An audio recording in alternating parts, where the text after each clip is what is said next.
Manu, boa noite. Oi, gente. Manu. E aí, Manu? Que bom ver vocês. Pois é, bom também te ver. Estamos terminando. Tudo bem, nunca fez tão pouco sentido, né, Ingrid? É verdade. Você a Manu tá doentinha hoje, né? Ela tá... Eu tive uma otite semana passada, para não acharem que eu já sou também número. Só tive uma otite e eu tô um pouco... A pessoa fica meio cansada, meio... Mas acho que estou acontecendo alguma coisa. Agora eu percebi que eu estou com um torcicolo aqui. Acho que... Sabe que na campanha presidencial, na campanha presidencial, um dia, aqui no Sul faz frio, né? Então, e eu vinha, ou eu estava com a Laura, ou eu vinha, assim, 1h chegava só para dormir com ela, viajava no outro dia. Aí um dia, assim, 6h eu desço do carro no aeroporto de Porto Alegre, eu desço e faz assim, meu pescoço, creque. E eu não conseguia mais andar. Eu não... Aí eu entendi o que é torcicolo de verdade. Não, é dureza. Eu tô aqui, eu comecei a sentir, eu fiz isso aí. Que aqui para lá, mas acho que foi alongamento. Foi invertido. Não, a gente não está nas lives fitness, eu e o Robai, pelo visto. Eu nunca fiz, Hoje eu recebi todas as Barbies da quarentena, né? Barbie fitness, Barbie eu não sei que horas são. Eu falei, olha, eu sou todas, menos essa live fitness e essa do eu não sei que horas são, porque eu acordo todo dia às 5:45 para trabalhar, durmo tarde, toda disciplinadinha no trabalho. Eu também acordo cedinho, 6h eu já estou lá com o Plínio atualizando o site. A gente começa aqui de madrugues. Gente, eu vou te deixar tristemente aqui, mas este papo é teu com a Ingrid. A gente respeita as honras da casa. A gente faz a passagem para a Ingrid poder papear contigo. Manu, beijo, querida. Valeu, vai. Beijo grande, vai. Valeu, Ingrid. Valeu, pessoal. Manu, muito obrigada, querida, por você ter aceitado o nosso convite. Eu sei que você está ainda meio baqueada, mas a gente vai... Eu tenho muita pergunta incrível, e aí, infelizmente, não vai dar para fazer todas vamos hoje. Vamos fazendo. Mas a gente vai te mandando, enfim. A galera está super interessada. Eu fiz lá uma enquete no Instagram, e aí muita gente mandou muita coisa bacana. É muito legal ver o carinho também que todo mundo tem por você. Enfim, incrível.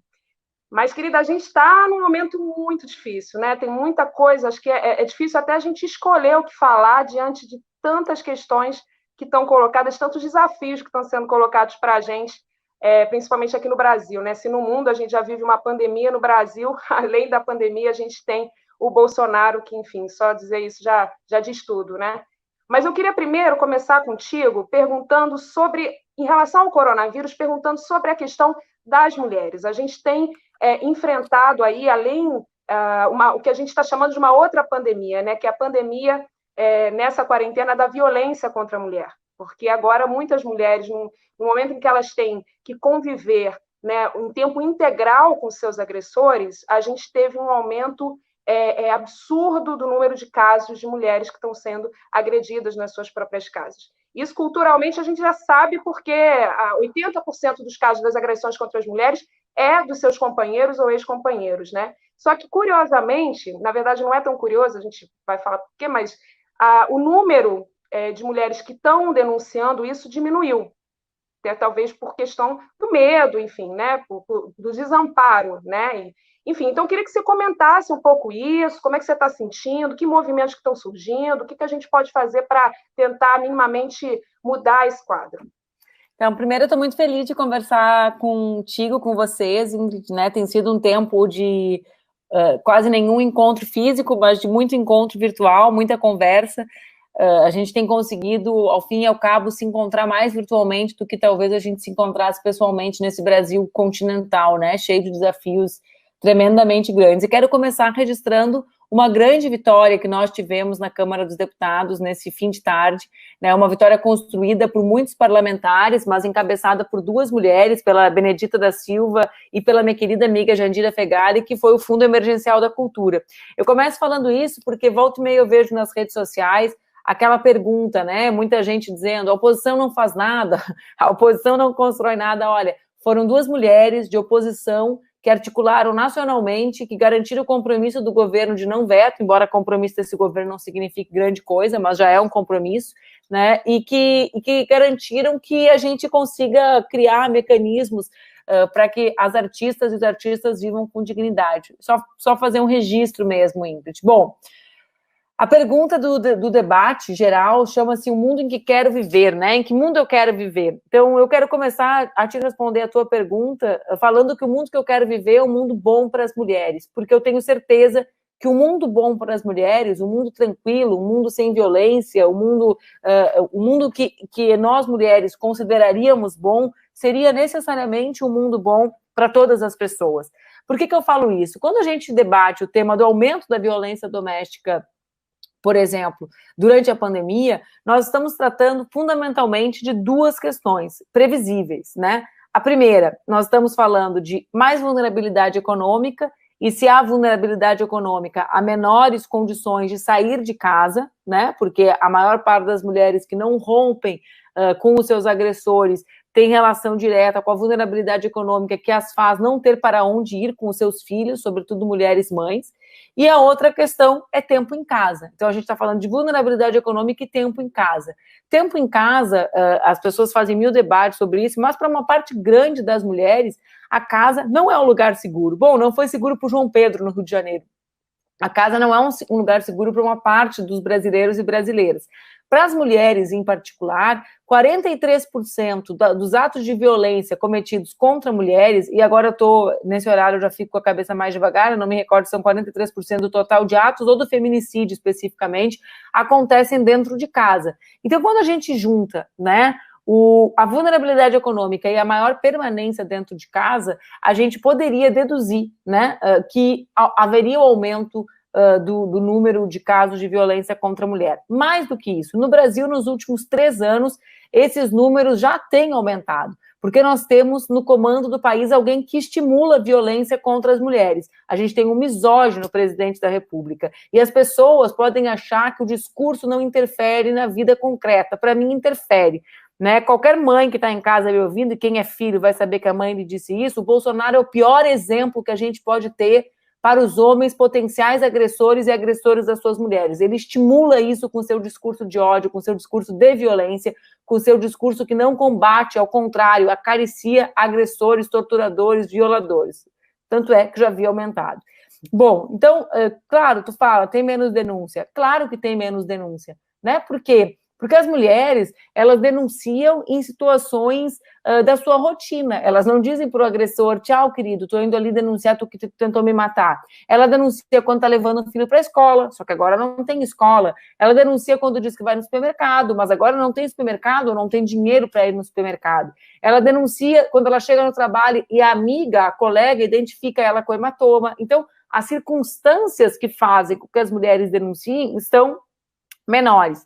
Essa semana eu fui provocada por algumas ONGs aqui da minha cidade, de Porto Alegre, que bolaram um material muito interessante para ser distribuído de uma forma evidentemente, né, sigilosa, porque justamente para os agressores não saberem, para mulheres vítimas de violência. Então, eu acho que nós temos que pensar em iniciativas que façam as informações chegar nessas mulheres, e isso a partir da sociedade civil, porque eu não tenho nenhuma esperança no poder público, no governo federal, e na maior parte dos governos estaduais e municipais, com relação ao tema da violência contra a mulher. Então, por parte da sociedade civil. E, de outro lado, Ingrid, a gente tem que lutar pelo projeto, sabe o projeto similar ao que o Boulos tem, relacionado à ideia dos quartos de hotel para o sem-teto? Nós precisamos lutar para os quartos de hotel para as mulheres com seus filhos durante a pandemia. Além disso, né, do tema da violência, a gente tem muito gritante o tema da ocupação das mulheres durante a pandemia, né? Então, as mulheres estão em vulnerabilidade econômica, como os homens, né? A gente vê o incrível número de mulheres que tiveram a renda básica emergencial rejeitada, mesmo mulheres com filhos, então numa situação de desesperadora, e além disso, a maior parte das trabalhadoras em atividade essencial são mulheres. Então, quando a gente olha a estrutura de saúde, da saúde, né, pública e privada, a gente pode ver que nos médicos há um equilíbrio, mas entre enfermeiras, técnicas e auxiliares, né, os profissionais que compõem as equipes de tratamento, ou seja, de serviço essencial, são majoritariamente mulheres. Com quem essas mulheres deixam os seus filhos e as suas filhas se não existe serviço essencial, se elas não são apoiadas para isso. Então, alguns países têm debatido medidas de suporte aos trabalhadores do serviço essencial, inclusive uma renda maior para que essas pessoas tenham com quem deixar os seus filhos, porque essa ideia de que vão deixar com a avó é a perpetuação de uma ideia machista de que essa avó vai ser a responsável pelo cuidado, né? Quer dizer, a gente sempre tem que cuidar, fazer o trabalho sem ser remunerado. Quando que vão conseguir enxergar que esse trabalho é um trabalho que estrutura, que viabiliza a existência da sociedade? Então, tem a questão das mulheres trabalhadoras, tem a questão de serviços essenciais. Cidades como Porto Alegre têm já quase, né, estão voltando à atividade. Então, Porto Alegre teve, semana passada, 150 mil trabalhadores e trabalhadoras que voltaram. Isso é 10% da população, sem contar os essenciais que já estavam caracterizados antes. Né? Onde estão os filhos? Né? Com quem estão essas crianças? Então, existe esse tema. E esse tema é um tema das mulheres no Brasil, infelizmente. Né? Criança é um tema de mulher no Brasil porque mulheres cuidam sozinhas, majoritariamente, dos seus filhos, em 3 situações. Quando elas não têm o registro do pai, quando elas têm o registro e não têm responsabilidade financeira do pai, ou quando elas são casadas com os pais que não fazem nada com as suas crianças, né? A não ser dar bom dia, boa noite quando dão. Né? Então, para mim, esse é um tema também que a gente tem tratado pouco, né? Que é o tema de que os serviços essenciais são tocados majoritariamente por trabalhadoras e que essas trabalhadoras estão numa situação ainda mais difícil do que estariam se fossem homens. Exatamente. Tem uma fala aqui da Letícia, do Rio de Janeiro, que ela linka isso também muito com a falta de representatividade ainda das mulheres no poder, né? Então, a gente pensar aí como também tornar a política mais atrativa para as mulheres, né? Para as mulheres participarem mais e criar mais formas de participação, que é fundamental.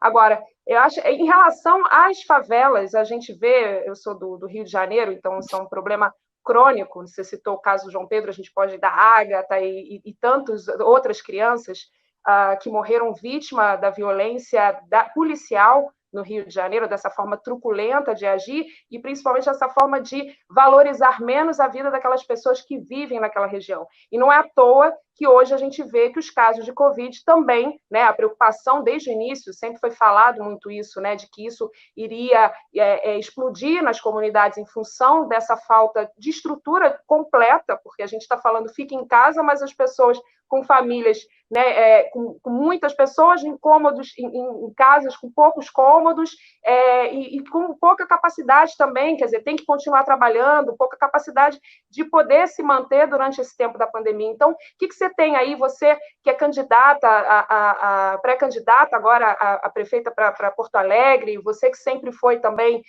um exemplo para a gente de política de inovação, de pensar política participativa, como é que você vê essa questão das comunidades, das favelas, para a pandemia e para a gente pensar o futuro também, porque a gente tem que resolver, esse é um problema histórico no Brasil, né? Gente, me deixem dividindo a tela com a Ingrid, porque é horrível ficar falando para nada. Eu não aguento mais falar olhando para mim, Ingrid, falando, eu falo para a tela, se te tiram da tela... mas é que agora tu tá dividindo a tela comigo. Quando eu respondi, eu fiquei sozinha, desamparada aqui respondendo. Bom, esse tema das comunidades, né? Cada um dos estados do Brasil chama de um jeito, né? Rio de Janeiro chama de favela, São Paulo chama de periferia, aqui a gente chama de vilas, né? Ou de periferia. É um tema há horas, né? É um tema fundamental de ser enfrentado no Brasil, seja pela questão da não urbanização, seja pela questão do Estado não chegar ali, né? O Estado não chega de várias maneiras, né? Às vezes a gente escuta isso, né? O Estado não chega, quando fala de... Não, o Estado não chega porque ele não chega para dar suporte. Eu acho, Ingrid, que o grande debate que nós vamos viver nesse período eleitoral, não em Porto Alegre, no Brasil inteiro, talvez no mundo, né, nos próximos períodos eleitorais, seja com relação a que cidades nós queremos voltar a viver. Né? Eu não sou da turma que acha que a crise traz coisas boas, né? Eu acho que essa crise é um horror, nós temos 24 mil óbitos, nós temos pessoas passando necessidade, né, em maior condição de vulnerabilidade do que nós tínhamos, né? Nós já tínhamos 13 milhões de desempregados no Brasil, né? Não vamos cair no papo do Bolsonaro de que o mal começou com o coronavírus, não, né? A gente já vinha de uma situação econômica difícil, a gente tinha mais de 40% da nossa mão de obra em situação de vulnerabilidade. A pandemia, o coronavírus, vai agravar isso. Então, para mim, qual é o debate? A gente vai querer voltar a viver em cidades que não têm a proteção social no centro da sua agenda? Para mim, a grande resposta que nós temos que dar, seja o trabalho informal, Porto Alegre tem 25 mil trabalhadores de aplicativos. O que a pandemia nos mostra? A pandemia nos mostra, tal qual o filme do Ken Loach, aquele Você Não Estava Aqui, que essas pessoas podem se satisfazer com o que elas recebem eventualmente, mas que no momento difícil da vida delas, elas estão sós. Elas não podem ficar sós. Nós somos aqueles que defendem que ninguém tem que se virar sozinho. E que essa mão, né, esse espaço de construção do amparo, da proteção, é o espaço da atividade estatal. Né? Então, nós temos que avançar para a elaboração de políticas de renda básica. Nos municípios, que tem maior dificuldade financeira, e, portanto, também emerge disso a necessidade da repactuação do Pacto Federativo. O Flávio Dino tem falado disso como uma questão fundamental para a manutenção da democracia, né? A condição de financiamento das políticas pelos municípios, pelos estados. Então, renda básica, a rede integrada de assistência social, né? Que é um tema. A gente, às vezes, Ingrid, eu tenho notado isso, a nossa turma, com certa razão, no início, dividiu o Brasil entre aqueles que apoiam o isolamento e aqueles que não apoiam o isolamento. Cada vez mais a turma da cloroquina, né, a turma do não isolamento, fica mais isolada politicamente. E cria-se um grande campo em defesa da ciência. Mas nem todos os que defendem a ciência defendem um estado de proteção social. Então, pega o caso do Witzel e pega o caso do prefeito aqui de Porto Alegre. Bom, eles defendem o isolamento, mas não há nenhum olhar aos mais vulneráveis. Né? A minha cidade hoje amanheceu com ônibus lotados. Quem são? Quem está dentro do ônibus? Por acaso alguém de classe média baixa, né, que tem que trabalhar, digamos que seja uma atividade essencial, não estou nem falando do que eles abriram agora, vida louca, né?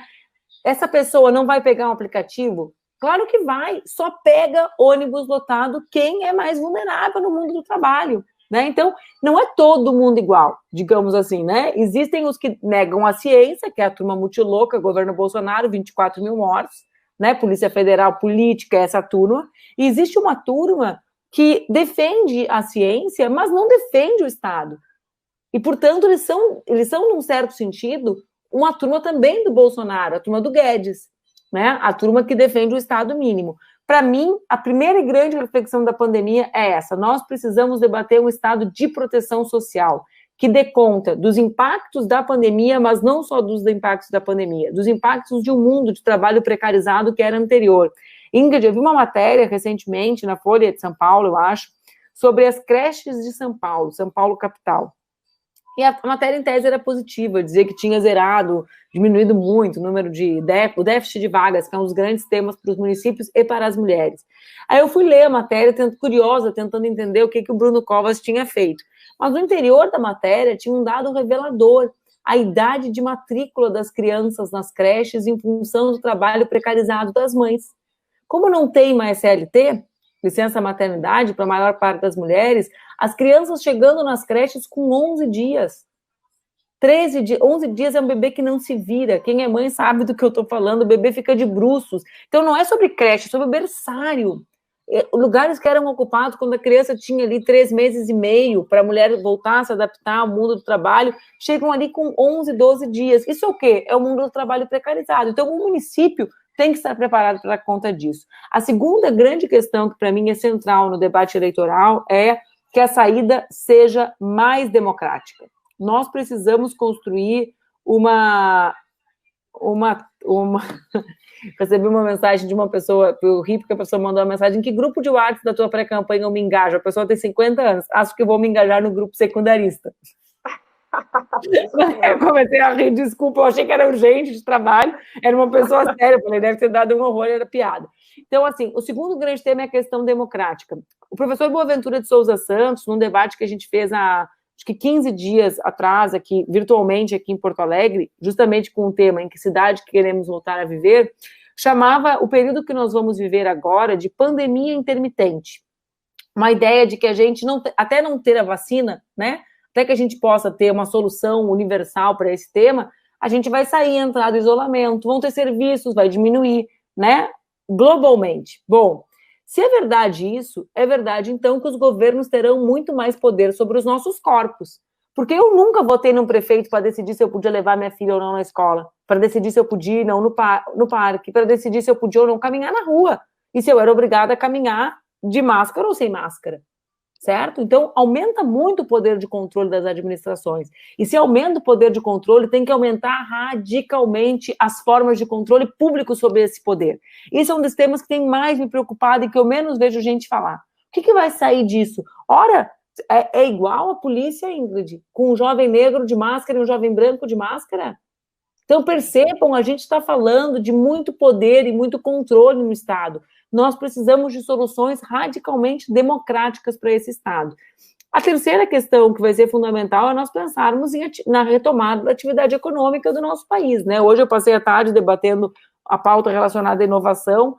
Isso tem que ser combinado, na minha interpretação, com a política de uma renda básica. Nós não podemos voltar a conviver com a fome como voltamos a conviver numa velocidade assustadora, né? Quem anda nas nossas cidades, de alguma maneira, para ir no supermercado ou para se deslocar para o seu trabalho, percebe o volume de gente nas ruas pedindo, é algo dramático, né? Nós voltamos a viver, como diria a música, como há 10 anos atrás, né? A gente voltou a viver como antes dos nossos governos, né? A gente voltou a viver com muita miséria. Então, é preciso ter política de geração de emprego associada à política de garantia de renda. E o último tema, Ingrid, que para mim é muito importante e é o nosso maior ativo, porque ele não é um ativo político, ele é um ativo do nosso campo que se transforma em ativo político, é a solidariedade, né? Eu acho que o que combate o ódio do Bolsonaro não é nós nos tornarmos parecidos com ele, mas é nós mostrarmos que nós somos, na essência, o oposto deles, que eles são aqueles que acreditam que cada um tem que se virar, e a gente é aqueles que não deixa ninguém para trás, que eles são aqueles que acham que tem que estocar comida dentro de casa, e a gente é aqueles que acham que no momento do desespero, da fome, como agora, a gente tem que doar, né? Então, para mim, existe assim um sentimento cortante, né? Que a pandemia, é evidente, eu repito o que eu disse antes, ninguém acha que o que a gente está vivendo é bom, mas que a pandemia torna ainda mais gritante aqueles que acreditam que a gente não vai sair dessa sozinho, como disse o Papa Francisco, e aqueles que estão trancados na sua casa percebendo que, bom, que a vida é bem mais difícil do que eles achavam, porque realmente pode ser rico, pode ser milionário, não tem uma ilha para ficar isolado das outras pessoas contaminadas, né? Exatamente. Agora eu queria entrar contigo no tema federal. Aí tem uma série de questões que a gente que são urgentes, inclusive, para serem tratadas. Por exemplo, hoje tinha a perspectiva aí da votação pelo STJ da federalização do caso da Marielle. Isso diante de um quadro, e ao mesmo tempo a gente tem, inclusive até o Rovai me pediu para te perguntar sobre isso, dessa agora da Polícia Federal numa verdadeira marcha em relação aos governadores. Alguns casos, enfim, eu não vou entrar no mérito, por exemplo, daqui do governo do Rio de Janeiro, acho o Witzel uma das piores coisas que aconteceram para o Estado, mas eu falo de uma maneira geral, né? A gente vê que é uma cruzada do mal no sentido de caçar mesmo os governadores em função da política fascista do Bolsonaro. Então, eu quero te perguntar como que você está vendo essa história, né? E aí a gente já linkando com a questão também dos militares, porque os militares, o Augusto Heleno agora até disse que recebeu uma carta, né, de vários militares dizendo que eles estavam falando na possibilidade de uma guerra civil em função da fala do STF e no sentido de apreender o celular do Bolsonaro. Então, a gente vê que está tudo muito próximo, né, Manu? As coisas parece que estão cada vez mais próximas da gente, uma marcha no sentido de um golpe militar mesmo. Como é que você está vendo? O que você está conversando sobre isso? E qual é a tua percepção do que está acontecendo no Brasil nesse momento? Então, eu acho que a tua pergunta, até estava anotando os temas todos que eu queria responder, porque tu coloca muitos elementos importantes e complementares, né? É um desenho bom que tu me apresenta. Primeiro, quando começou, né, a guerra, ali é uma guerra de pessoas que se merecem, né, entre o Bolsonaro e o Sérgio Moro, a primeira coisa que eu falei no PCdoB, no meu partido, foi, atentem que isso aqui é relacionado à construção da polícia política do Bolsonaro, né? Porque por várias razões, né? Seja porque o Moro tinha interesses próprios, seja porque ele tinha compromissos com determinados setores que acreditam mesmo na independência, na autonomia da Polícia Federal, por várias razões, ainda existia, digamos assim, uma aparência, né, uma certa institucionalidade na Polícia Federal. É claro, né, ela faz parte do Estado brasileiro, o Estado brasileiro é o Estado que tem uma classe, né, dominante, então, assim, não dá para ter ilusão, né, com algo que representa determinados interesses, mas ela mantinha essa certa institucionalidade. Não por nada ele reconhece que até durante os governos do PT existia isso, ele próprio, né, o juiz algoz ladrão, né, ali, que ajuda, né, a fazer tudo isso que a gente está vivendo. Bom, de outro lado, quando a gente vê a materialização disso anunciado pela Carla Zambelli, acho que a gente está vendo a concretização da construção da polícia política, certo?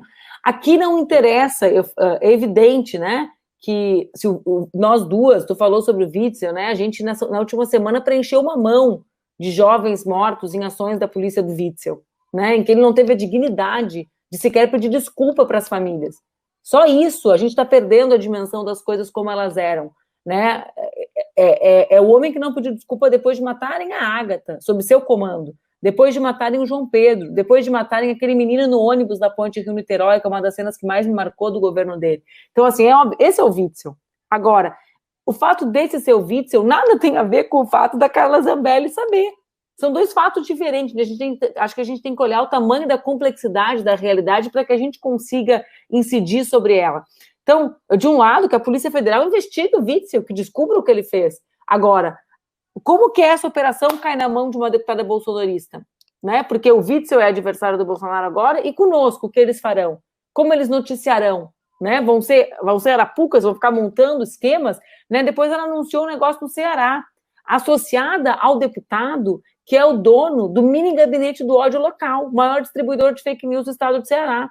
Certo? Um que, inclusive, foi publicado pelo Bolsonaro recentemente nas suas redes. Então, eu acho que a gente precisa entender a construção dessa polícia política. De outro lado, a manifestação do general Heleno é óbvio, né? Cada vez que o Bolsonaro nomeia mais militares, representa, num certo sentido, a fraqueza dele. O quão mais fraco ele está na sociedade civil, mais ele se ampara nos militares. E mais os militares ocupam um espaço no seu governo. Então, num certo sentido, isso é fruto desse isolamento político cada vez maior que ele está em amplos setores da sociedade brasileira. Mas aquela carta do general Heleno, em que ele fala em guerra civil, tem esse elemento de importante. Quando a gente olha para o golpe da Bolívia, que completou 6 meses agora, ou vai completar 6 meses, a gente percebe que ali foi uma articulação entre elementos muito similares aos que a gente está falando aqui. Então, esse estímulo tem a ver com o finalzinho da fala do Rovaides, quando eu entrei, dos ataques aos jornalistas, que não aos jornalistas, mas todos os ataques desse tipo na rua. Então, eles estimulam deliberadamente, no discurso do presidente, do vice, dos ministros, a violência na rua. Aliás, ele falou em armar a população para ir contra as nossas ideias naquela reunião ministerial. A gente está num grau, a gente está saturado, sabe quando, é assim que chama, né, quando a gente vai misturando na água, quando não tem mais, não mistura mais, né, saturou a solução, não é isso na química? Eu era ruim nessa matéria na escola, mas não é assim? É, né? Acho que é. Bom, se tiver alguém que me corrija aí, me corrija. Mas a gente chega uma hora que então, eles vão nos contaminando de tanta violência política que a gente vai normalizando, a gente está num nível muito elevado, né, da violência. Então, a Bolívia, o que foi? Essa violência provocada pela sociedade civil, estimulada pelos dirigentes políticos, amparado pelas Forças Armadas. Foi exatamente isso. Né? Ela teve muito menos características de um golpe militar de Estado e muito mais de um golpe dado depois de uma mobilização de extrema violência, né, pela sociedade civil estimulada pelos militares. Então, assim, tem aí uma triangulação similar, né, que eu acho que tem que nos manter muito atentos e acho que nós deveríamos exigir medidas das instituições, né, para além da mera denúncia, né? Então, a gente tem ali um ministro que diz que odeia, que está ali porque odeia o meu partido, né? O Weintraub, ele tem um ódio do PCdoB, eu acho que é recalque, Ingrid, né? Deve ser, né? Intelectual, recalque intelectual dele. Mas, assim, o ódio, estou aqui porque eu odeio os indígenas e os comunistas, né? Então, e a gente deixa tudo por isso mesmo, a gente tem um outro ali dizendo que uma emissora Band precisa de dinheiro, senão vai agredi-los, né? Aquela reunião é um show de horrores. né? Tem que aproveitar a pandemia para passar a boiada na Amazônia. Passar a boiada, né? Então, de qualquer um que a gente ouviu, é um show de horrores, né? Eu acho que o Nelson Teich decidiu sair durante aquela reunião lá, porque a cara dele era de, meu Deus, que furada eu me meti. Ele fazia assim, ó, até abriu o olho, ele estava sempre dormindo. Mas, enfim, então eu acho que é algo assim que exige muita atenção e uma resposta mais intensa, né, mais aguda das outras instituições. Exatamente, mas você acha que, diante disso tudo, a possibilidade de impeachment, ela ainda é real? E se for real, quer dizer, o que acontece com o impeachment? O que você acha que resolve a questão? Olha, primeiro, né, o impeachment, nós assinamos na semana passada uma peça mais unitária, mas o impeachment, ele é fruto, né, não a peça que pede o impeachment, como nós fizemos, né, então nós fizemos lá, nós, PCdoB, PT, o PSOL, enquanto partido, 400 entidades do movimento social, fizemos o maior pedido de impeachment já apresentado. Então, isso é uma coisa, é a peça. Mas a construção política do impeachment, ela é fruto da construção de um novo pacto social, né? Ele tem que ser pactuado dentro do Congresso.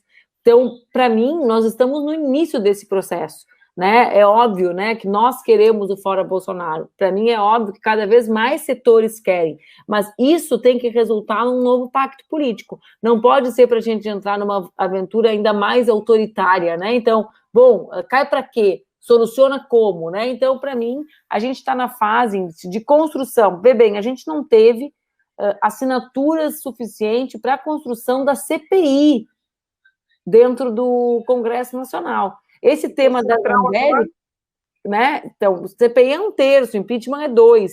Esse tema todo da Zambelli é tema para ser objeto de CPI, né? Porque, vê bem, como é que foi o pedido de impeachment da Dilma? Para a gente falar sobre a forma como eles construíram o golpe, né? Não estou falando sobre os objetos serem similares, mas sobre os processos políticos, né? Teve lá, é uma CPI de uma coisa, CPI de outra coisa, é um conjunto de tempo, né, para que o pacto que eles construíram, que é esse pacto antipovo, antinacional, antidemocrático, fosse gerido. Né? A gente precisa construir um pacto pela democracia. Né? Eu acho que a gente está nessa etapa. Pois é, você falou de pacto pela democracia. E aí, uma das perguntas que mais me pediram para ser feita a você é em relação a uma frente ampla de centro-esquerda e até alguns também perguntando em relação à centro-direita, quer dizer, uma frente contra o fascismo. Como é que você está vendo isso? A gente tem acompanhado aí uma fragmentação das esquerdas no que diz respeito às eleições municipais, acho que, né, em São Paulo, você também está sofrendo essa questão em Porto Alegre, a gente tem aqui no Rio de Janeiro o Freixo que retirou a candidatura. O que está faltando para a esquerda se unir? Como é que você está vendo? E o que pode ser feito no sentido de uma frente mais ampla de centro-esquerda, ou enfim, se você considerar até com a centro-direita contra o fascismo? Bom, vamos lá. Eu tenho duas respostas para te dar, porque eu entendo que são duas perguntas, certo? Então, assim, de um lado, eu acho que o nosso debate em torno da democracia tem que ser um debate cada vez mais amplo. Eu acho que a gente confunde, né? Talvez fruto de uma turma que ficou muito amarrada na ideia de que a política é a eleição, a gente confunde a frente em defesa da democracia com a frente eleitoral, certo? Então tem o pessoal que fala assim, eu não posso falar com fulano, porque o fulano... Gente, política não é só eleição, né? Política não é só eleição, tirem da cabeça, política é luta política, é movimento social, é estar engajado. Eu tô aqui, não tenho mandato nenhum, tô fazendo política mais que muita gente que tem. Então, assim, política é a nossa vida, né, Ingrid? Acho que essa manifestação, vou me acomodar melhor aqui, essa manifestação de não querer ampliar a frente em defesa da democracia decorre de uma ideia de que essa frente viraria frente eleitoral. Negativo, né? A frente em defesa da democracia tem que ser cada vez mais ampla. E eu quero dar dois exemplos práticos da minha interpretação de que a nossa turma não entendeu a necessidade da gente ampliar essa frente, né? Bom, quando a gente viu a reação de determinados setores, a vinda do Felipe Neto para o nosso lado, o que o Felipe dizia? O Felipe disse, ele até disse que era golpe, ele avançou na opinião dele, né, com relação ao que aconteceu no passado. Mas, além da opinião dele sobre o passado, no presente ele tem uma opinião certa, como o Whindersson Nunes tem, que defende o impeachment, que denuncia as atrocidades cometidas por Bolsonaro. Teve gente que exigiu que ele preenchesse uma ficha de pré-requisitos sobre o passado. Eu fiquei perplexa, é como se quando tu fosse te relacionar com alguém, a pessoa não pudesse ter tido, olha, alguma vez na vida tu namorou com alguém do PSDB? Não dá para mim. Não, e do PSOL? Eles não gostam muito da gente aqui no Rio Grande do Sul.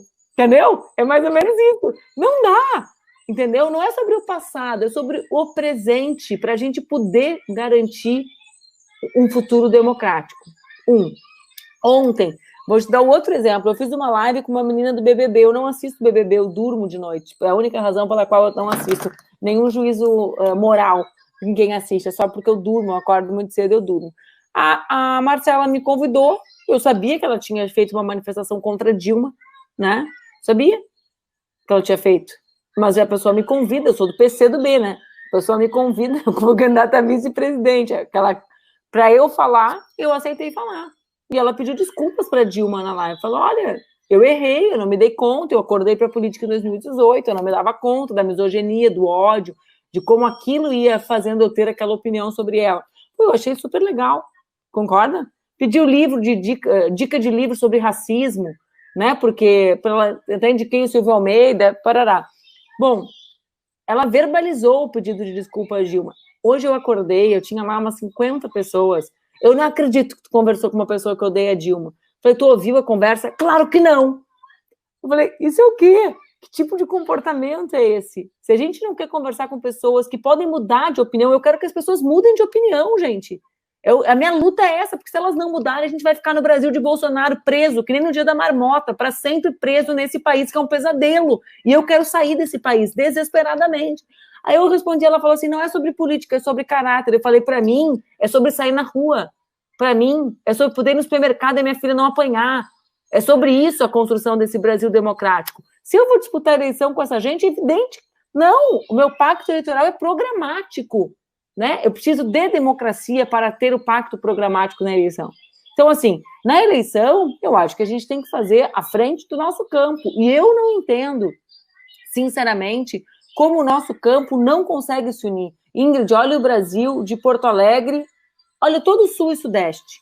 Quantas capitais a gente tem candidaturas competitivas hoje? Depois que o Freixo retirou? Só Porto Alegre. Né? Isso significa que vai ganhar e que as outras não vão ganhar? Não, eu estou falando hoje. Qual é a condição para a gente construir e manter candidaturas em competitividade? A nossa unidade. Então, se a gente não tem, talvez seja porque a gente está separado. Né? A pesquisa em Porto Alegre mostrava muito claro isso. A gente unido viabilizava a vitória. Agora, a gente sem unidade, e eu várias vezes aqui falei, olha, gente, se tiver outro nome mais competitivo, outro nome que una todo mundo, eu sou a primeira a levantar a bandeira. Sou a primeira. É sobre isso, para mim, não é sobre teoria, né? Como eu sou o principal alvo de fake news das redes de ódio dessa família, né? Desde o período eleitoral de 2018, para mim é sobre poder sair na rua com a minha filha, é poder ir no parque com a minha filha, né? Eu não posso fazer isso em vários lugares da minha própria cidade, mesmo liderando as pesquisas de opinião, para a gente saber sobre o que se trata. Né? Então, assim, eu acho que a primeira coisa é botar as coisas no seu devido lugar. Frente ampla em defesa da democracia não é frente eleitoral, né? É frente em defesa das instituições, é frente em defesa da manutenção das eleições, é frente em defesa da possibilidade dos jornalistas fazerem o seu trabalho, e por isso tem que ser ampla. Quer vir, amigo? Vem. É bem-vindo do lado de cá. É assim que a gente enfrenta o fascismo. Não é revendo 1.800, não tem que preencher. Às vezes parece lista de supermercados, tão grande que é a lista que o cara tem que preencher para ser bem-vindo do lado de cá. Frente eleitoral é outra coisa. É programática, tem a ver com a nossa visão de Estado. Não dá para se juntar com quem não acredita no serviço público. Se a gente está dizendo, se eu estou te dizendo, olha, a gente vai precisar de um Estado de proteção social, né? Como é que vai se juntar com quem não defende serviço de servidor público? Com quem quer acabar com a saúde? Com quem não defende educação pública? Então, são duas coisas diferentes. E eu acho que a nossa turma, às vezes, confunde. Exatamente. Inclusive, porque a gente tem... Você não falou em relação, por exemplo, à questão da direita, né? O que esse centro-direita aí? Porque existiu até desde 2016, do golpe, quer dizer, uma predisposição da mídia, do judiciário, né, da direita de uma forma geral, do mercado, de tolerar o autoritarismo, né, em função de uma agenda ultra neoliberal. Então, fecha os olhos e segue com eles em função dessa agenda que é a agenda neoliberal. Você acha que isso pode se repetir em 2022? Você acha, como é que está se configurando isso aí, na tua opinião? Olha, eu acho que 2022 está muito longe, né? Eu sempre falo isso, segunda eu conversei com o Freixo, eu e o Marcelo, a gente é muito amigo, conversou bastante antes dessa tomada de decisão dele, durante, né, o processo, até pela nossa condição muito similar, né? Tanto na candidatura, na pré-candidatura que ele apresentava, quanto na minha, são as primeiras vezes que o PT abre mão de ter candidato, apoia candidaturas, então nós, enfim, tínhamos coisas em comum. E eu compactuo com algo que ele disse, quer dizer, a gente não sabe se vai ter 2022, gente. No mundo que eu vivo, no Brasil que eu vivo, que tem um ministro que fala em guerra civil, que tem uma polícia política sendo construída, que tem um gabinete do ódio disseminando fake news, que constrói uma violência real nas ruas. Nesse país, 2022, a existência de 2022 está em disputa. Para mim, uma etapa da disputa é 2020, né? É o grau de descentralização que eles vão ter da capital para os municípios, ou não, da capital federal, né, de Brasília, para os municípios ou não.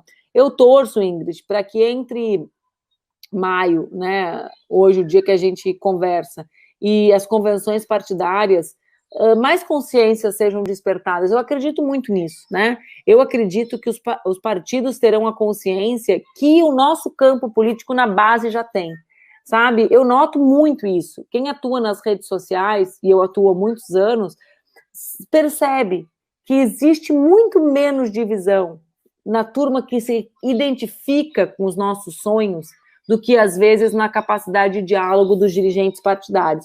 Eu sou uma militante do Partido Comunista, então eu sempre brinco quando eu falo isso, que para mim é muito louco ver que, porque no conceito tradicional do Lenin, né, tinha a vanguarda, né, e a massa. Eu falo, olha, para mim é muito louco ver que a massa está à frente da vanguarda, no sentido da unidade. Porque tá, né? Porque tá. Se a gente vai para a comunidade quer que a gente esteja junto para barrar o fim da saúde pública. Se a gente vai aqui para Vila Cruzeiro, eu estava falando com a Bruninha, minha amiga, antes, a turma quer que a gente esteja junto para garantir que tenha linha de ônibus, que não acabe o transporte público. Não tem espaço na vida real para essa divisão. Esses dias eu ouvi que nós éramos de dois campos, porque uns compuseram o governo Lula e outros não compuseram. Minha amiga, meu amigo, o governo Lula está no passado desse ponto de vista. A gente é de um único campo que resiste, que é ameaçado de existência permanentemente, né? Então, acho que a gente precisa colocar o parâmetro no tempo presente, assim, eu sinto falta disso, mas felizmente aqui em Porto Alegre a gente conseguiu um fato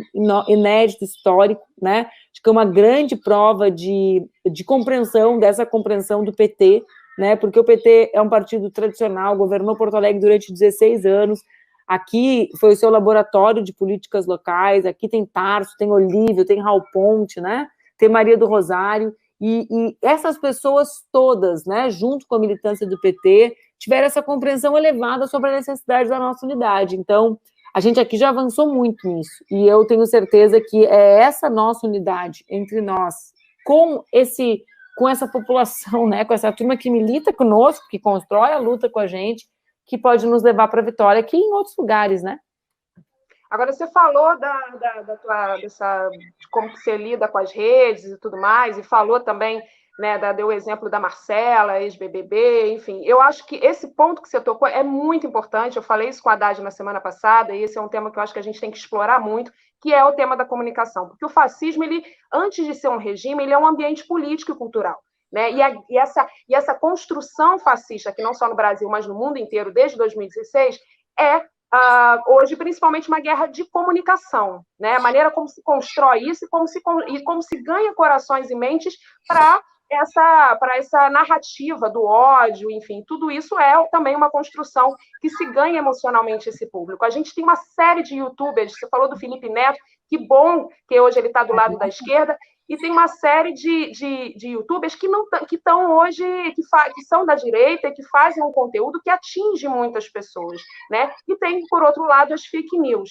Então, eu queria que você falasse um pouquinho qual que é a estratégia, se faltou alguma coisa em termos de estratégia de comunicação em 2018, o que você acha que precisa ser feito daqui para frente pelas esquerdas no sentido de vencer essa guerra da comunicação, de construir uma estratégia capaz de ganhar mais corações imensos. É óbvio que a esquerda hoje tem o seu público, mas conquistar essas pessoas para as políticas da esquerda.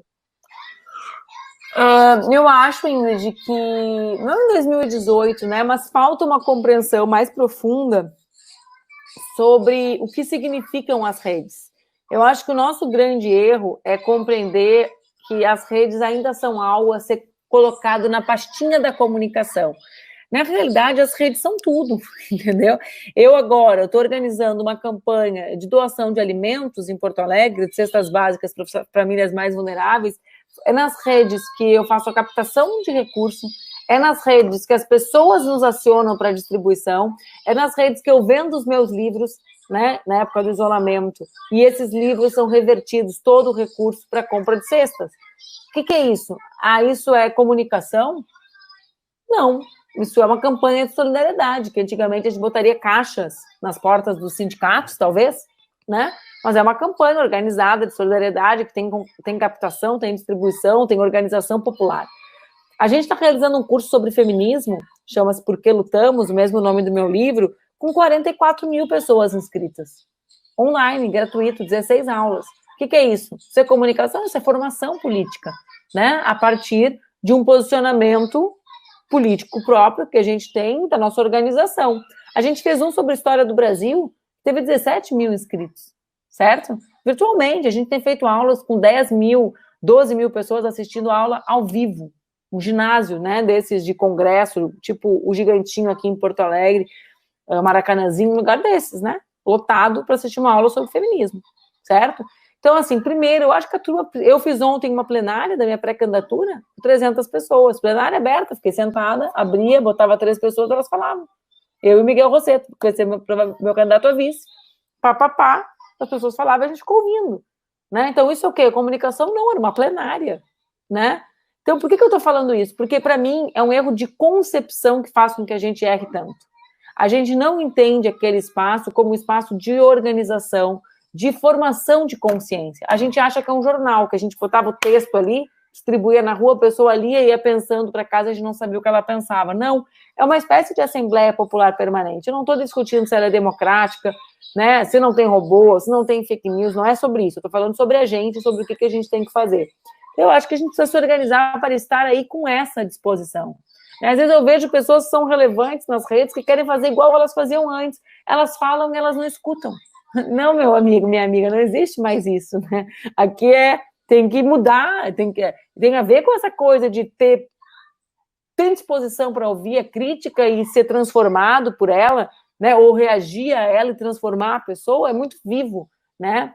Fora o mundo do que não é orgânico, né? Do que é robotizado, é muito vivo. Então, eu acho que a gente precisa se jogar para dentro desse mundo. É fácil? Não é. É cada vez mais difícil, porque cada vez mais o algoritmo define quem vai ver as nossas coisas, né? Mas eu acho que a gente tem que fazer um esforço grande para estar dentro delas. Acho que a gente tem uma visão também muito elitista, que acha que a internet é coisa de rico, né? Você acha que é uma narrativa muito academicista da esquerda? Acho que também tem isso. Aí é uma outra coisa, né? A gente, quando fundou... eu tenho teve um momento da minha vida que eu me dei muito conta disso. Tem aquele filme sobre o instituto que eu presido, e Se Fosse Você, é só sobre combate a fake news, né? E a gente faz conteúdo audiovisual. Então, eu falo sobre Paulo Freire, falo sobre urna eletrônica, falo sobre algumas das mentiras que circulam na internet. A gente decidiu fazer um conjunto de episódios sobre temas que não eram políticos. Então, a gente pegou vacina, terra plana, né? Produziu um conteúdo muito bonito. Quando eu fui ver, eu decidi fazer isso um dia que eu estava vendo um filme com meu marido na sala, aqui com o Duca é artista, né? E não vem da universidade.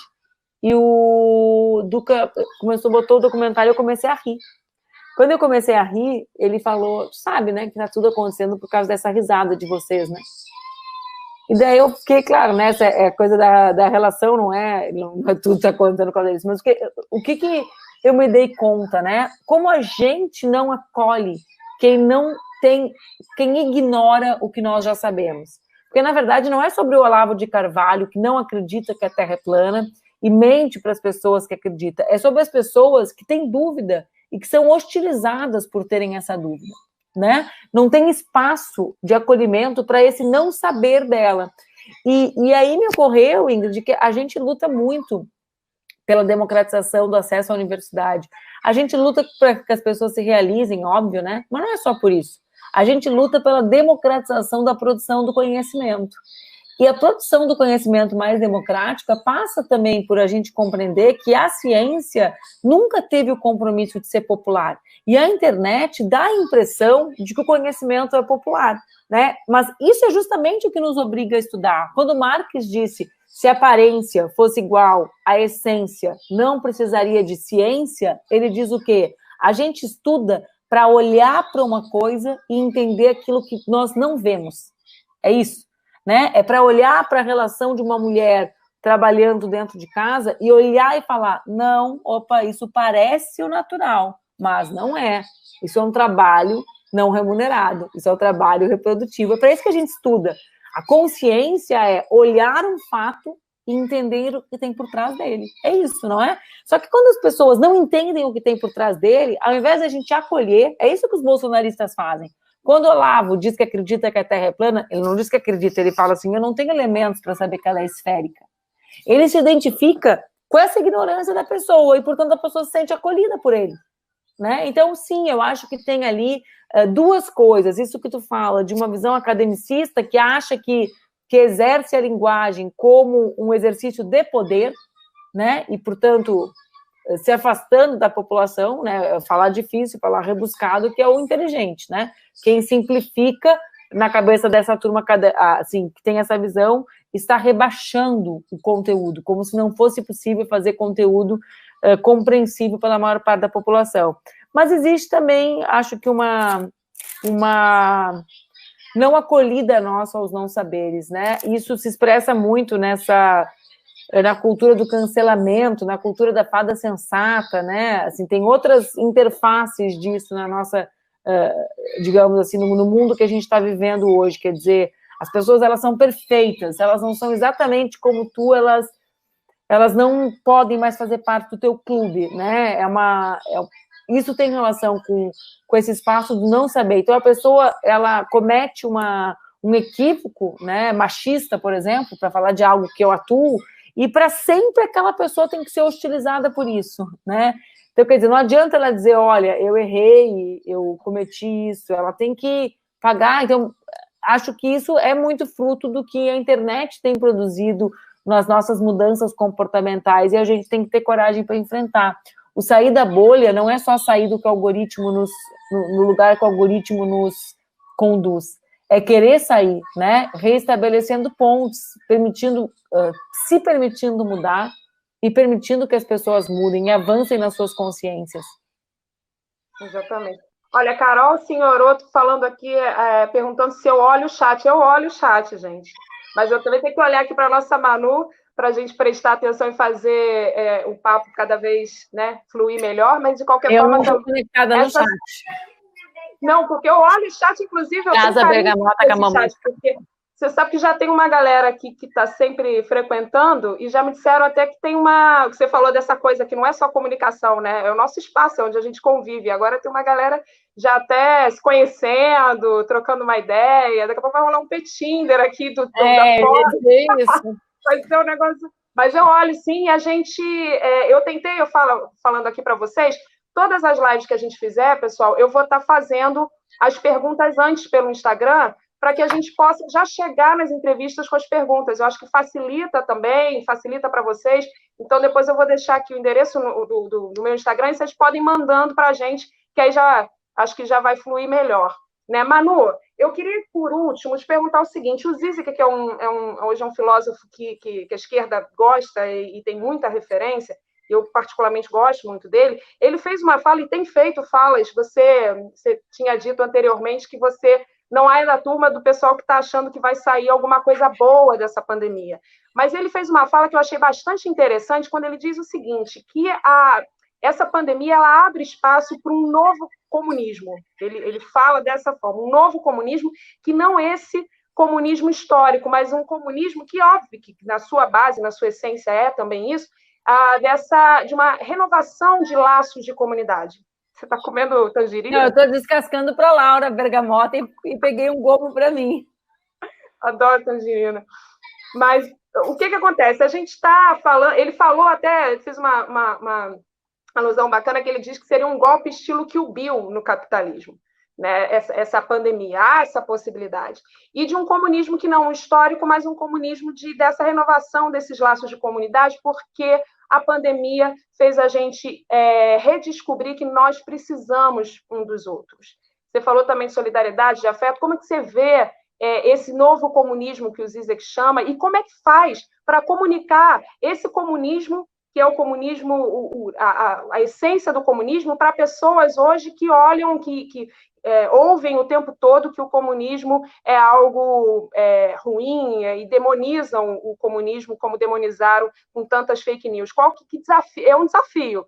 E como é que faz para comunicar dessa forma? E que novo comunismo seria esse?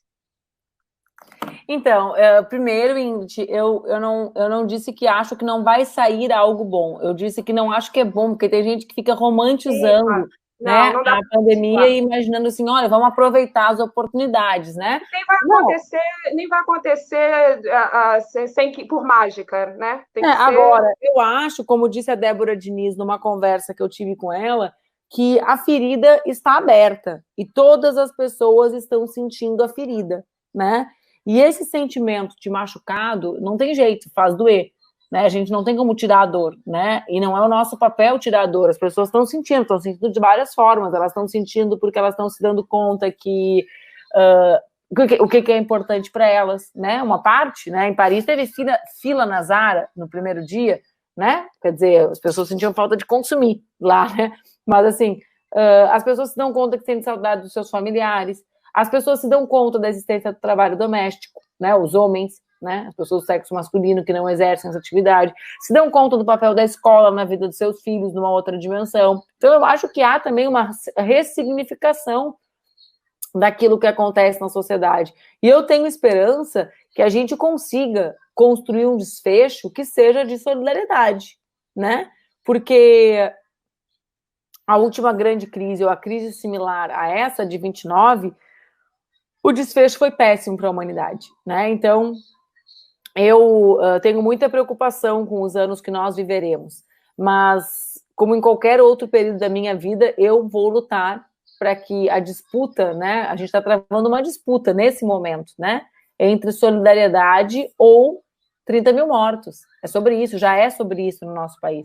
Já são 24 mil mortos, né? Então, para que a gente vença, né? E para que essa sociedade baseada na solidariedade, baseada na ideia de que ninguém pode ficar para trás, né, com um novo estado de proteção social que garanta a dignidade humana, que esse seja o nosso parâmetro, um mundo mais solidário, não com mais novos muros e novas barreiras para os outros países, né? Então, só que não vai ser, não vai ser de graça, né? Esse bicho que a gente enfrenta, chamado capitalismo, ele é um bicho brabo, né? E ele se reinventa, né? Ele é esses vírus que se movimenta e que se reinventa permanentemente. A gente tenta mapear, descobrir a vacina e ele muda de cara, né? Então a gente precisa ser rápido para conseguir compreender o que está acontecendo e disputar para chegarmos a uma sociedade melhor e não pior do que a que nós temos. Exatamente, esse é o desafio, né? Já que eu estou dizendo que Manu me faz ter esperança no Brasil. Manu, você é uma querida, eu te agradeço muito por esse papo, acho que todo mundo aqui, a gente vai acompanhando aqui com a galera junto e todo mundo muito feliz de estar podendo aqui participar com você. Eu acho que conversar contigo é sempre muito importante para a gente não só entender do cenário político, mas eu acho que também para dar um gás na gente, né? Com essa tua forma eloquente e de fazer política e de acreditar, né, no que está fazendo. Então, é sempre para a gente trazer o brilho nos olhos que a gente precisa, né, para ter esperança e para ter aquele gás para levantar da cama e acreditar que as coisas vão melhorar. Então, mais uma vez, muito obrigada. Eu queria agradecer ao chat também, o pessoal todo que participou. Obrigada, querida. Obrigada. Obrigada mesmo, gente. Adorei conversar contigo, com vocês. Espero que a barulheira que a Laura está fazendo em protesto, que esse horário já é o meu horário de estar com ela, que não tenha atrapalhado muito a nossa conversa. Obrigada, viu? Não, nenhuma. Um beijo grande, querida, e melhores para você. Boa noite, gente. Boa noite. Tchau, tchau.